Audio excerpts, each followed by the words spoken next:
스마트폰 보통 2년 약정으로 구입하죠. 하지만 품질 보증 기간은 1년이라서 불편했는데요. 내년부터 보증 기간이 2년으로 늘어납니다. 박천영 기자입니다. 현재 우리나라의 스마트폰 보증 기간은 1년. 삼성전자와 LG전자 등은 국내와 달리 일부 해외에서 보증 기간을 2년으로 하고 있어 역차별이란 지적이 제기돼 왔습니다. 또 약정에 따라 통상 2년 이상 같은 스마트폰을 쓰는 만큼 개선이 필요하다는 지적입니다. 공정거래위원회가 소비자 분쟁 해결 기준을 개정했습니다. 개정된 기준에 따르면 스마트폰 보증 기간은 기존 1년에서 2년으로 늘어납니다. 단 제품 주기가 짧은 것을 고려해서 배터리는 1년으로 유지됩니다. 또 노트북 메인보드 품질 보증도 데스크탑과 동일하게 2년으로 연장되고요. 그동안 기준이 없었던 태블릿은 1년으로 품질 보증 기간이 새롭게 규정됐습니다. 한편 새로운 기준은 KTX보다 불리했던 일반 열차의 지연 보상 기준도 강화했습니다. 이에 따라 그동안 보상되지 않았던 20에서 40분 지연은 요금의 12.5%를, 40에서 60분 지연은 25%, 60분 이상은 50%를 보상하는 등 KTX와 같은 수준으로 적용됩니다. 새 기준은 시행에 들어갔고 스마트폰의 보증 기간 연장은 준비 상황을 고려해 내년부터 시행될 예정입니다.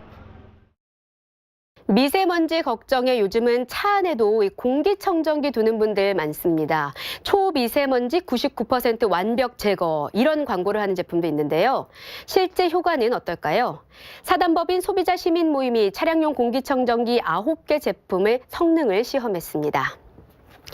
9개 제품 중 아이나비와 에어비타 등 4개 제품에서는 CA 기준에서 성능이 채 미치지 못하는 것으로 확인됐습니다.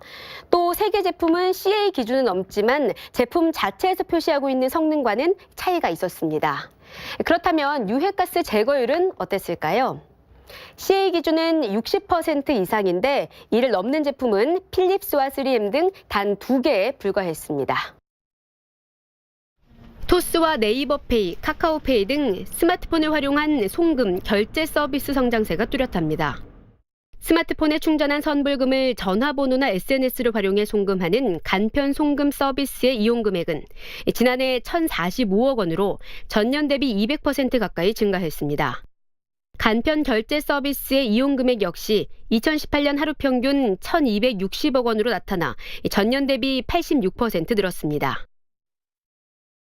네, 저도 이용하고 있는데요. 공인인증서나 OTP 없이 설정한 비밀번호로 간편하게 결제하고 송금할 수 있다 보니 참 편리합니다. 여기에 적립금을 쌓아주고 현금처럼 쓸 수 있어서 소비자들에게 호평을 받고 있습니다. 네, 이뿐만 아니라 온라인 쇼핑 증가로 전자지급 결제 대행 서비스와 직불 전자지급 서비스 이용 금액도 늘어나고 있는 걸로 확인됐습니다. 지금까지 더 뉴스 전해드렸습니다.